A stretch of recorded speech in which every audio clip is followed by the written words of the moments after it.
এই যে বাজারটা দেখছো, এখানে কিন্তু গোবরডাঙ্গা মেন বাজার। এখানে মাছ বাজার থেকে শুরু করে মাছ থেকে শুরু করে সবজি সব পাওয়া যায়।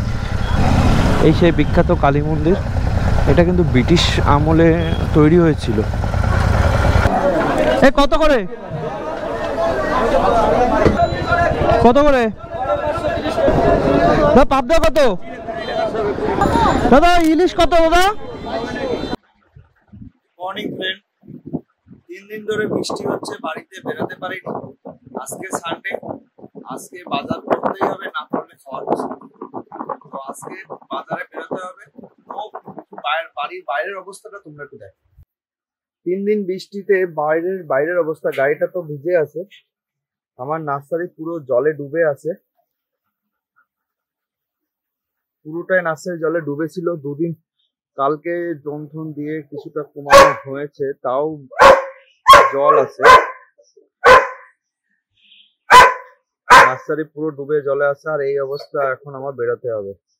জল কাদা রাস্তার অবস্থায় গাড়িটা বের করে, মেন যেহেতু বাড়ির পাশেই রাস্তা, তার কারণে কিছুই হয় না। আর ওই যে বাড়িটা দেখছো, ওটা আমাদের নতুন বাড়ি হচ্ছে, তো ওই বাড়িটা কমপ্লিট হয়ে গেলে খুব তাড়াতাড়ি ভালো হবে। তো দেখা হচ্ছে গোপুরতে। অনেক বড় কষ্ট করে গাড়িটা বের করলাম কাদার মধ্যে দিয়ে, চারিদিকে জলে ভর্তি 2-3 দিন ধরে। এখনো আকাশটা তো মনে হচ্ছে অন্ধকারচ্ছন্ন আছে, মেঘলাচ্ছন্ন আছে, মনে হচ্ছে আজকেও বৃষ্টি হবে।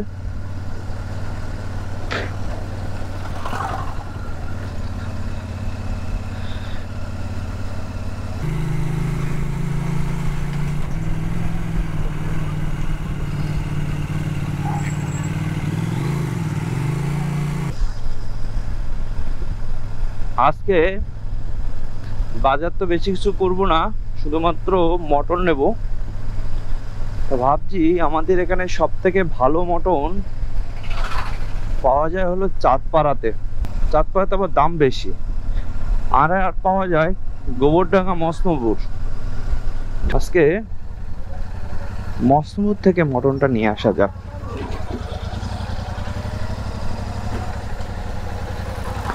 আর ওখানকার জিনিসপত্র কি দাম না দাম সেটা তোমাদেরকে দেখাবো।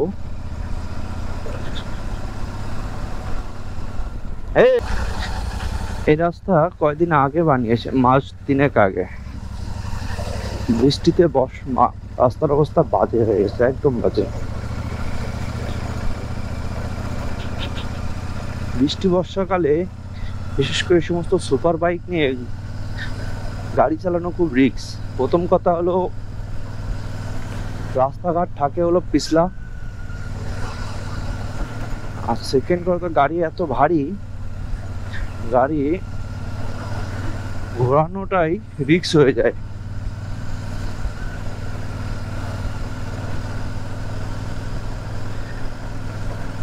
আর একটা সবথেকে যে রিস্ক, যেটা মানে সুপার বাইকে আমি চালাচ্ছি দেখো 2 গিয়ার, কিন্তু চলছে প্রায় 40-এর আশপাশ।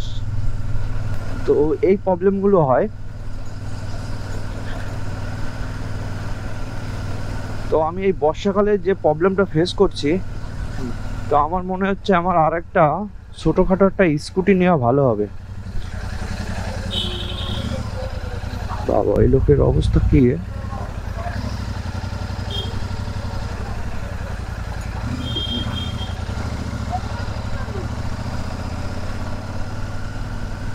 গ্রাম অঞ্চলে ঘোরার জন্য আমার বাড়িতে একটা স্কুটি আছে, কিন্তু ওটা অনেক পুরনো হয়ে গেছে। ও প্রায় 1.5 লাখের উপরে চালানো হয়ে গেছে, প্রায় 2 লাখ মতো, 2 লাখ কিলোমিটার চালানো হয়ে গেছে। ইঞ্জিনের অবস্থা অত ভালো নেই। তো একটা স্কুটি কিনতে হবে। তো সব থেকে মানে ভালো মাইলেজ দেয় সেরকম থেকে স্কুটি কিনতে হবে। যদি তোমরা যারা ভিডিওটা দেখছো, তোমাদের যদি কোনো নলেজ থাকে যে কোন স্কুটি কিনা সব থেকে বেটার হবে আমার জন্য, মানে গ্রাম অঞ্চলে কাজগুলো মেটানোর জন্য,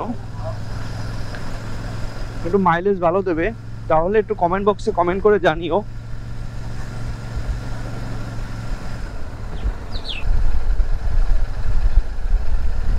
আমরা এই দিকটা যদি যাই তাহলে সেই চাঁদপাড়ার দিকে শুটিয়ার দিকে উঠবো, আর এই সোজা হলো গোবরডাঙ্গা জামদানি রোডে গিয়ে উঠবো। যারা ঠাকুরনগর টু মস্তমরে যাওয়ার রাস্তা চেনো না, তারা আমার পিছনে ভিডিওটা ঠাকুরনগর টু মসলুপুর এই ভিডিওটা দেখে নিও। এই ভিডিওটাতে তোমাদের দুটো রাস্তা দেওয়া আছে। একটা হলো শর্টকাট, যেটা গেট পড়লে রেল গেট না ক্রস করে কীভাবে মসলুপুর যেতে হবে, আর মসলুপুর থেকে সোজা রাস্তা মানে রেল গেট ক্রস করে যে কোন রাস্তা দিয়ে আসতে হবে আসার সময়, সেটা পুরো ডিটেলস ভিডিও দেওয়া আছে। দরকার হলে আমি এই ভিডিওটার আই বাটনে এটা দিয়ে দেবো, ডেসক্রিপশানে লিঙ্ক দিয়ে দেবো, তোমরা একবার একটু দেখে নিও।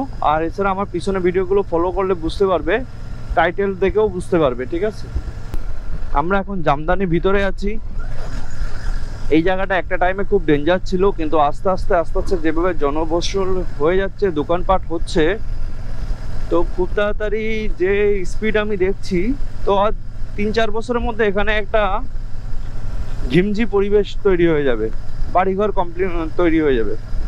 জায়গায় একটা টাইমে আমরা এইসব রোড দিয়ে সন্ধ্যার পরে আসতে ভয় পেতাম, আর এখন 8টা-9টা পর্যন্ত এই সমস্ত জায়গায়, বিশেষ করে এই সমস্ত জায়গায় ইয়ং ছেলেমেয়েরা বসে বসে গল্প করে, আড্ডা দেয়। আমার গাড়ি এখনো পর্যন্ত 6372 কিলোমিটার চালানো হয়ে গেছে। তোমরা যদি লং টাইম রিভিউ দেখতে চাও আর কি প্রশ্ন আছে তোমার এই সুপার মিটার 650 নিয়ে, সেই সমস্ত প্রশ্নগুলো তোমরা কমেন্ট বক্সে কমেন্ট করো, তাহলে সে সমস্ত প্রশ্নগুলো ওই ভিডিওটার মধ্যে ইনক্লুডিং থাকবে, বা কমেন্ট বক্সে কমেন্ট করলে সেখানেও রিপ্লাই দেওয়া হবে। তবে এইটুখানি তোমাদেরকে হিন্ট দিয়ে রাখি, গাড়িটা খুবই দুর্দান্ত, অমায়িক গাড়ি।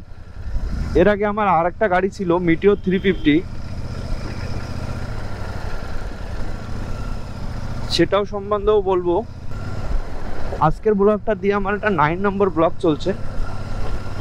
যদি আমার ভিডিওগুলো তোমাদেরকে ভালো লাগে তাহলে অবশ্যই লাইক, শেয়ার, কমেন্ট আর সাবস্ক্রাইব করতে ভুলো না। অনেক কিছু দেখানোর আছে। আমার 8 তারিখে তোমাদের একটা গুড নিউজ দেবো।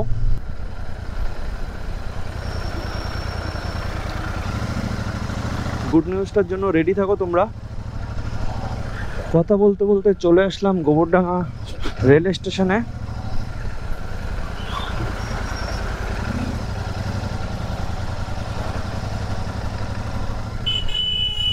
এই যে বাজারটা দেখছো, এখানে কিন্তু গোবরডাঙ্গা মেন বাজার। এখানে মাছ বাজার থেকে শুরু করে, মাছ থেকে শুরু করে সবজি সব পাওয়া যায়।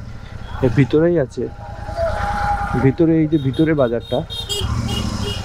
তো তোমরা যারা গোবরডাঙ্গা বাজার চেনো না, তারা কিন্তু কালীবাড়ি, তোমরা এটা ল্যান্ডমার্ক করে রাখো, কালী মন্দির, কালীবাড়ি একটু আগে বাজার বসে ভিতরের সাইডে। আর এই সাইডটা কিন্তু বড় করে মেলা হয়, কিন্তু এখন বৃষ্টির জলে ডুবে আছে মেলার মাঠটা। এই সেই বিখ্যাত কালী মন্দির, এটা কিন্তু ব্রিটিশ আমলে তৈরি হয়েছিল, এখনো কিন্তু চলছে। আর সামনে যে বাড়িটা দেখছো, সামনে এই যে সামনে যেটা দেখছো, এটা কিন্তু রাজবাড়ি। তো বুঝতেই পারছো, রাজা ব্রিটিশ যে কালচার চলে এখানে। গোবরডাঙ্গাতে কিন্তু এখনো সেই কালচারটা অনেকের মধ্যে দেখা যায়।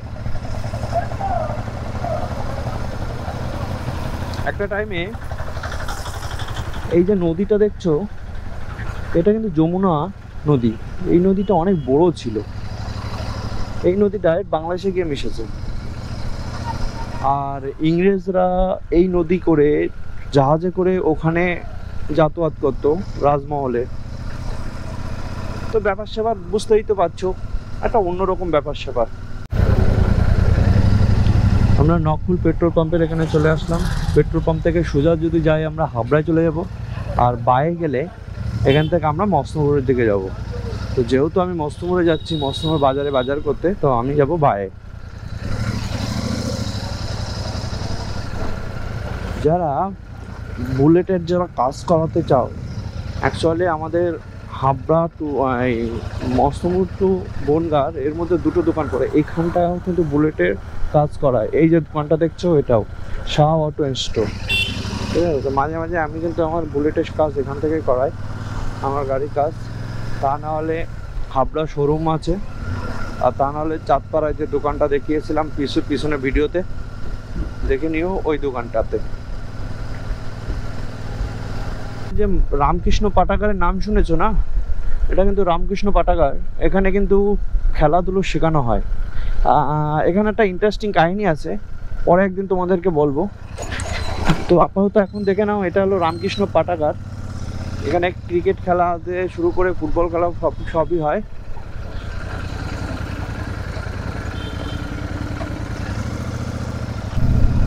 আমি এখন মস্তমোড়ে চলে এসেছি। মস্তমোড়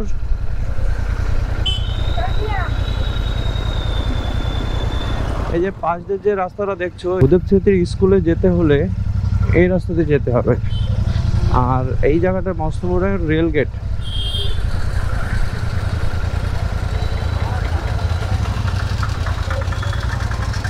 মারাত্মক লেভেলে ভিড় হয়ে থাকে। গেট পড়বে, আমার গেটের আগেই ঢুকে গেলে ভালো, তা নাহলে অনেকক্ষণ দাঁড়িয়ে থাকতে হবে। বাসা গেল।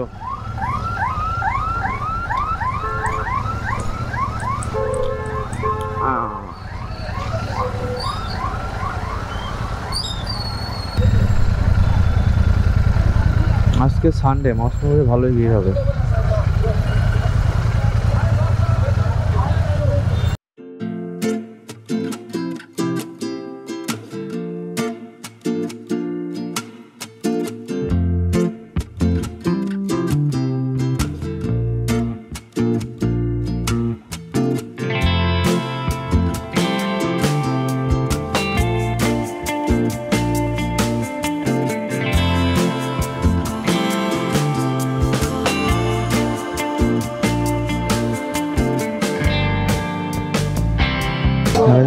দাদা ট্যাংরা কত করে? 60 টাকা শ।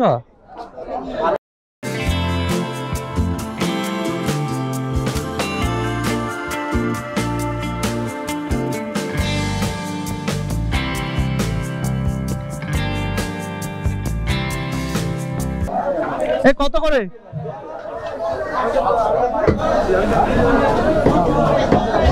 700 নিবা? দাও 1 কিলো দাও।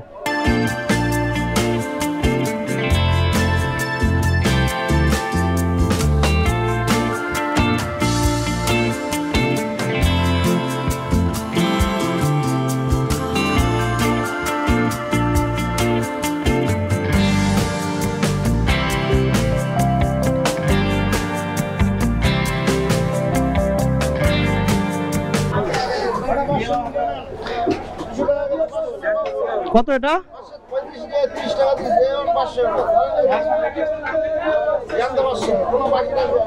35 টাকা। 500 দাও।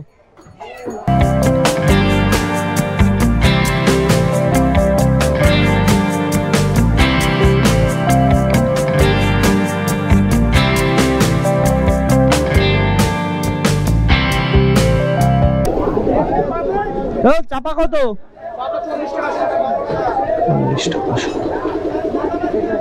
40 টাকা চাপা। কত করে?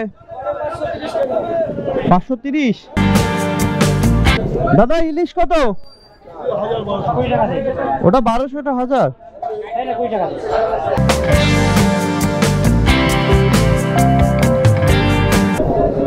পাবদা কত?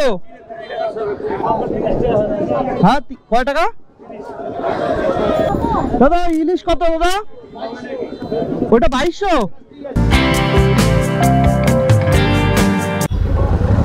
বেসিক্যালি আমি আজকে মস্তমোড়ি বাজারে এসেছিলাম শুধুমাত্র খাসি মটন কিনতে। তো মটনের দাম 700 টাকা কিলো নিল। ভালো মটনই দিল। তোমরা দেখে তোমরা অবশ্য সেটা দেখলে। ভিড়টা পার করে দেখা হচ্ছে